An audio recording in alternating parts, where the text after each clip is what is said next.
శ్రీ రేణుక ఎల్లమ్మ తల్లి జ్యోతిష్యాలయం. భార్యాభర్తల సమస్యలు, ప్రేమ సమస్యలు, కుటుంబ సమస్యలు, వ్యాపారంలో నష్టం రావడం, మనశ్శాంతి లేకపోవడం, అనుకున్న పనులు కాకపోవడం, కోర్టు సమస్యలు, నరదృష్టి, సంతాన సమస్యలు, పెళ్లి కుదరకపోవడం, ఆరోగ్య సమస్యలు, వాస్తు, ఇంటి సమస్యలు, విదేశీ ప్రయాణం, ధనం నిలకడలేకపోవడం, మీకు ఎటువంటి పర్సనల్ సమస్యలు ఉన్నా జ్యోతిష్యం చెప్పబడును.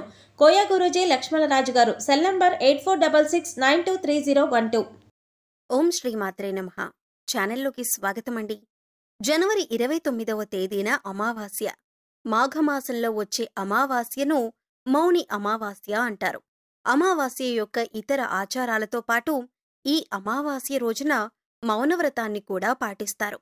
అందుకే దీనిని మౌని అమావాస్య అనే పేరొచ్చింది. ప్రస్తుత పరిస్థితుల్లో రోజంతా మౌనవ్రతాన్ని పాటించటం అసాధ్యం. అందువల్ల కనీసం ఈ తిథి నాడు బ్రహ్మ ముహూర్తంలో స్నానం చేసే సమయంలో మరియు దానం చేసే సమయంలోనూ మౌనంగా ఉండాలని పండితులు చెబుతున్నారు. మౌని అమావాస్య రోజు నదీ స్నానం చేసి దానాలు చేయటం వల్ల విశేషమైన ఫలితాలను పొందవచ్చు. అయితే నదీ స్నానం చేయటానికి వీలు కాని మేషరాశివారు ఇంట్లో స్నానం చేసే నీటిలో ఇవి వేసుకుని స్నానం చేయటం వల్ల మీకున్న ఆర్థిక సమస్యలతో పాటు అనేక రకాల ఇబ్బందులు, నరదృష్టి, నరఘోష వంటివి తొలగిపోతాయి. అయితే స్నానం చేసే నీటిలో ఈ రాశివారు ఏది వేసుకుని స్నానం చేయాలి అనే అంశాలను ఇప్పుడు వివరంగా తెలుసుకుందాం. కానీ అంతకంటే ముందుగా మీరు కనుక ఇప్పటివరకు మన ఛానల్ని సబ్స్క్రైబ్ చేసుకోకపోతే సబ్స్క్రైబ్ చేసుకొని పక్కనే ఉన్న బెల్ ఐకాన్ నొక్కి ఆల్ సెలెక్ట్ చేసుకుంటే మేము ఇలాంటి వీడియోస్ అప్లోడ్ చేయగానే ముందుగా మీకు నోటిఫికేషన్ వస్తుంది. ఇక వివరాల్లోకి వెళ్ళిపోతే, ముందుగా అమావాస్య రోజు ఏ పనులు చేస్తే అదృష్టం కలిసొస్తుందో, ఏ పనులు చేస్తే దురదృష్టం కలుగుతుందో తెలుసుకుందాం. అమావాస్య చాలా శక్తివంతమైంది. అమావాస్య రోజు కొన్ని పనులు చేస్తే అదృష్టం బాగా కలిసొస్తుంది. అమావాస్య రోజు ఎవరైనా సరే సూర్యోదయానికి పూర్వమే తలస్నానం చెయ్యాలి. తలంటూ స్నానం చేయకూడదు. తలస్నానం అంటే కేవలం నీళ్లు తల మీద పోసుకుని తలస్నానం చేయాలి. ఈ తలస్నానం చేస్తే చాలా మంచిది. అమావాస్య రోజు మధ్యాహ్నం పూట నిద్రపోకూడదు. మధ్యాహ్నం పూట నిద్రపోతే దరిద్రం చుట్టుకుంటుంది. ఈ రోజు విశేషంగా లక్ష్మీ పూజ చెయ్యాలి. అమావాస్య రోజు చేసే లక్ష్మీ పూజను ఐశ్వర్య లక్ష్మీ పూజ అంటారు. ఈ పూజ చేయటం వల్ల ఆర్థిక సమస్యలన్నీ తొలగిపోతాయి. అమావాస్య సందర్భంగా అన్నదానం చేసినా, వస్త్రదానం చేసినా విశేషమైన శుభ ఫలితాలు కలుగుతాయి. అలాగే అమావాస్య సందర్భంగా ఎవరైనా సరే ఎడమ కాలికి నల్లదారం కట్టుకుంటే చాలా మంచిది. అమావాస్య రోజు ఎడమకాలికి నల్లదారం కట్టుకుంటే ఎదుటివాళ్ల ఏడుపులేవి మీ మీద పనిచెయ్యవు. దిష్టి ఉండదు, నరపీడ ఉండదు, శత్రుబాధలు తొలగిపోతాయి. ఎడమకాలికి నల్లదారం అమావాస్య రోజు కట్టుకోవాలి. అలా కట్టుకున్నట్లయితే మీకున్నటువంటి దిష్టిదోషం మొత్తం తొలగింపజేసుకోవచ్చు. అలాగే అమావాస్య రోజు రాత్రిపూట భోజనం చేయకూడదు. ఉపవాసం ఉండాలి. కేవలం పళ్ళు, పాలు మాత్రమే ఆహారంగా స్వీకరిస్తే చాలా మంచిది. అలాగే అమావాస్య అంటే సూర్యుడికి చాలా ఇష్టమైన రోజు. అందుకే ఎవరైనా సరే అమావాస్య సందర్భంగా సూర్యుడికి అర్ఘ్యమిస్తే, అంటే సూర్యుడికి నీటిని సమర్పిస్తే జాతక దోషాలు తొలగిపోతాయి. అంటే రాగి చెంబులో నీళ్లు తీసుకుని ఆ నీళ్లల్లో ఎర్ర పుష్పం, చిటికెడు కుంకుమ పువ్వు, కొద్దిగా గంధం కలిపి తూర్పువైపు తిరిగి ఓం సవిత్రే నమః అంటూ 12 సార్లు జపించి సూర్య భగవానుడికి ఆర్ఘ్యమిచ్చినట్లయితే విశేషమైన ఫలితాలు కలుగుతాయి. అమావాస్య సూర్యనారాయణమూర్తి పుట్టినరోజు కాబట్టి సూర్యుడి అనుగ్రహం వల్ల సకల శుభాలు కలుగుతాయి. అలాగే పితృదోషాలు, పితృశాపాలు తొలగిపోవటానికి అమావాస్య రోజు ఒక ప్రత్యేకమైన విధి విధానం పాటించాలి.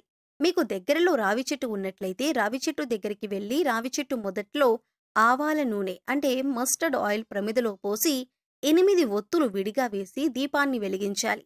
అమావాస్య రోజు ఎవరైతే రావి చెట్టు దగ్గర ఆవాల నూనె దీపం పెడతారో వాళ్లకున్నటువంటి పితృదోషాలు, పితృశాపాలన్నీ తొలగిపోతాయి.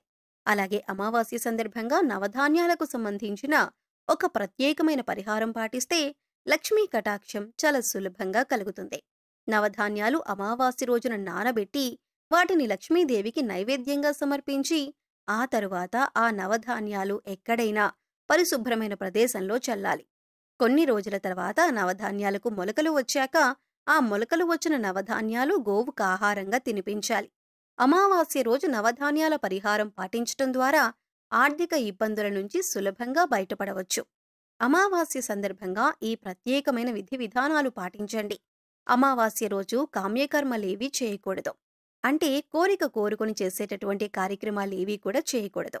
ప్రధానంగా దానాలు చేయటం, నువ్వుల నీళ్ళల్లో వేసి దక్షిణ దిక్కుకు తిరిగి పితృదేవతలకు తర్పణాలివ్వటం, ఇలాంటివి చేస్తే పితృదోషాలు తొలగిపోతాయి. అమావాస్య రోజు అద్భుతమైన శుభ ఫలితాలు సిద్ధింపచేసుకోవచ్చు. అలాగే అమావాస్య రోజు బకెట్ నీళ్ళల్లో ఏది వేసుకొని స్నానం చేయటం వల్ల మీలో ఉన్న నెగిటివ్ ఎనర్జీ తొలగిపోతుంది. అలాగే ఈ పదార్థాలలో బకెట్ నీళ్ళలో ఎందుకు కలుపుకోవాలి అనే అంశాలను ఇప్పుడు తెలుసుకుందాం. ప్రతి ఒక్కరూ కూడా ఆ భగవంతుడి ఆశీస్సులు మాపై ఉండాలని, జీవితంలో గొప్పగా ఎదగాలని కోరుకుంటారు.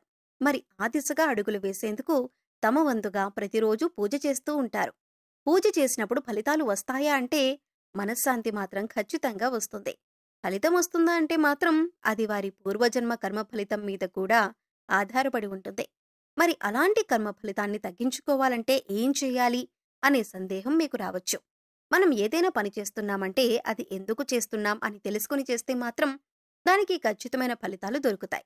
ఈ మాట సాక్షాత్తు వేద పండితులు చెబుతున్నారు. ఇంతటి విశేషమైన రోజున ఈ చిన్న పరిహారం చేసినట్లయితే కనుక లక్ష్మీ కటాక్షం కారణంగా దారిద్ర్య బాధలు తొలగిపోయి సిరి సంపదలు చేకూరుతాయి. చూడటానికి ఈ పరిహారాలు తేలిగ్గా అనిపించొచ్చు, కానీ వీటి ఫలితాలు మాత్రం చాలా గొప్పగా ఉంటాయి. ఇందుకోసం మీకు ముఖ్యంగా కావాల్సింది నమ్మకం.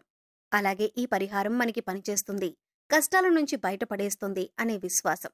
పరిహారంలో భాగంగా ముందు స్నానం చేసే నీటిలో ఏమేం కలుపుకుంటే మీకు లక్ష్మీదేవి అనుగ్రహంతో సిరి సంపదలు పొందుతారో చూద్దాం. అంతేకాదు వాటిని ఎందుకు కలుపుకోవాలి అనే విషయాన్ని కూడా తెలుసుకుందాం.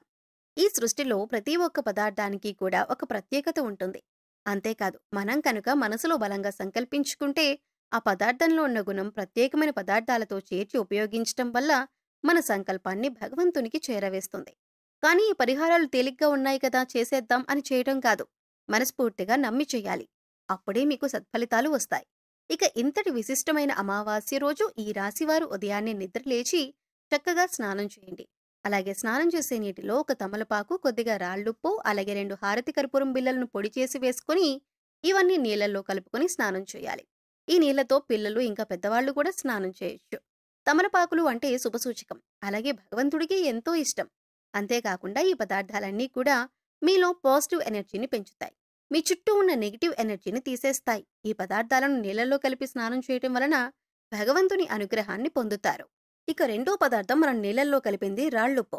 ఈ రాళ్లుప్పు నీళ్లలో కలపటం వల్ల మనలో ఉన్నటువంటి నకారాత్మక శక్తి అనేది తొలగిపోతుంది, అంటే నెగిటివ్ ఎనర్జీ. వాస్తవానికి చెప్పాలంటే మనకు తెలియకుండా మన మీద ఒక రకమైనటువంటి నకారాత్మక శక్తి పనిచేస్తూ ఉంటుంది. ఇక ఇలాంటి నకారాత్మక శక్తి ఉన్నప్పుడు మనం చేసే పనుల్లో ఆటంకాలు రావటం, అలాగే ఆర్థికంగా కుంగిపోవటం, ఇలాంటివన్నీ చూస్తూ ఉంటాం.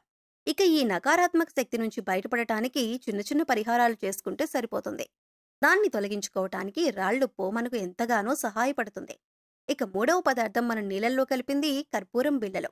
ఇలా 2 కర్పూరం బిళ్ళలను పొడి చేసి నీళ్లలో కలపటం వల్ల మనలో దైవభావం పెంపొందుతుంది. దీని నుంచి వచ్చే సువాసన మనలో ఉన్న చెడు ఆలోచనలను తొలగించి ఆధ్యాత్మిక వైపు మనల్ని నడిపిస్తుంది. ఈ రోజున విష్ణుమూర్తిని వైద్య వీరరాఘవ స్వామిగా పూజిస్తారు. స్వామివారి దగ్గర దీపారాధన చేసి బియ్యపిండిలో బెల్లం, కొద్దిగా యాలకుల పొడి కలిపి పిండి దీపాన్ని వెలిగించి స్వామివారిని పూజించటం వల్ల అనేక రకాల అనారోగ్య సమస్యల నుంచి బయటపడతారు. సో చూశారు కదండి, జనవరి 29వ తేదీ మౌని అమావాస్య రోజున ఈ రాశివారు ఏ చిన్న పరిహారం చేయటం వల్ల వారి జీవితంలో ఉండే కష్టాలు, నష్టాలు అన్నీ తొలగిపోతాయి అనే అంశాలతో పాటుగా అమావాస్య రోజు స్నానం చేసే బకెట్ నీటిలో ఏది కలుపుకొని స్నానం చేయటం వలన నెగిటివ్ ఎనర్జీ తొలగిపోయి ఆర్థికంగా అభివృద్ధి చెందుతారు అనే అంశాలను ఈ వీడియోలో మనం వివరంగా తెలుసుకున్నాం కదా. ఈ వీడియో మీకు నచ్చినట్లయితే లైక్ చేయండి. అలాగే మీ ఫ్రెండ్స్ అండ్ ఫ్యామిలీ మెంబర్స్లో ఎవరైనా మేషరాశి వారు ఉన్నట్లయితే వారితో ఈ వీడియోను షేర్ చేసుకోవటం మర్చిపోకండి. అలాగే ఇప్పటి వరకు మన ఛానల్ని సబ్స్క్రైబ్ చేసుకోకపోతే సబ్స్క్రైబ్ చేసుకొని పక్కనే ఉన్న బెల్ ఐకాన్ నొక్కి ఆల్ సెలెక్ట్ చేసుకుంటే ఇలాంటి వీడియోస్ అప్లోడ్ చేయగానే ముందుగా మీకు నోటిఫికేషన్ వస్తుంది. మరో చక్కటి వీడియోతో మళ్ళీ కలుసుకుందామండి. ఓం శ్రీ మాత్రే నమః.